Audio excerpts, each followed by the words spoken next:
আমুদি মাছের একটা দারুণ রেসিপি শেয়ার করছি আজকে তোমাদের সাথে, একদম শর্টকাট। আনবে আর বসিয়ে দেবে 5 থেকে 6 মিনিটের রান্না। তো চলো শুরু করি। প্রথমে একটা মাটির হাঁড়িতে আমি মাছগুলোকে নিয়ে নেব, ধুয়ে পরিষ্কার করে নিয়েছি। সব উপকরণগুলো এর মধ্যে আমি এখন দিয়ে দেবো। প্রথমেই দিয়ে দেবো মূলো কুচি, একদম জিরে জিরে করে কাটা মূলো কুচি। তারপর দেবো একইভাবে কাটা বেগুন, লম্বা লম্বা করে জিরে জিরে করে কাটা। পেঁয়াজ কুচি,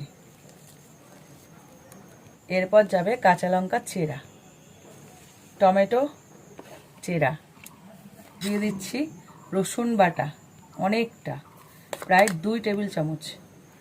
দিচ্ছি ধনেপাতা কুচি। এটা সামুদ্রিক মাছ তো রসুনের পরিমাণটা একটু বেশি যায়, সব কিছুই বেশি। পেঁয়াজ, রসুন, লবণ আন্দাজ মতন, হলুদ গুঁড়ো, লঙ্কার গুঁড়ো, 1/2 চামচ জিরের গুঁড়ো। সব শেষে যাচ্ছে সর্ষের তেল। এটা একদম সর্ষের তেলেই করতে হবে, সাদা তেলে করলে ভালো লাগবে না। এবার এটাকে ভালো করে মাখাতে হবে। একদম শেষে রয়েছে মাছগুলোকে, মাছ, বেগুন, তারপরে মূলো। এখানে তোমরা ছোট ছোট করে একদম গুড়ি গুড়ি একদম জিরে জিরে সেমভাবে মূলোর মতো আলুও দিতে পারো। এখন নতুন আলু তো ভালো লাগবে। ভালো করে মেখে নিয়েছি উল্টে পাল্টে। এবার দিয়ে দেবো জল, খুব সামান্য জল যায়, একদম মাখা মাখা, বেশি জল যাবে না।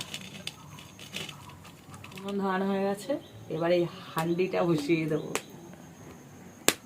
ব্যাস, আস্তে আস্তে হতে থাকবে। দেখো ফুটতে শুরু করে দিয়েছে মাটির পাত্রে আমার ভালোবাসার পাত্র।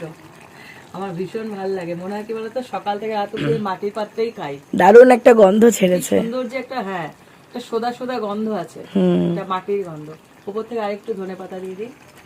ফুটতে শুরু করেছে, আর 2 থেকে 3 মিনিটের মধ্যে ফুটলেই মাছটা, তারপরে মূলোটা, বিশেষ করে মূলোটা তো একটু শক্ত সবজি, সেদ্ধ হয়ে যাবে। মাছ তো খুব নরম, হালকা করে নিচ থেকে উপরটা একটুখানি উঠিয়ে দেবে, একদম বেশি জোরে নাড়া যাবে না। ওই মাছগুলো না ভীষণ নরম। দেখো কি সুন্দর কালার এসছে না?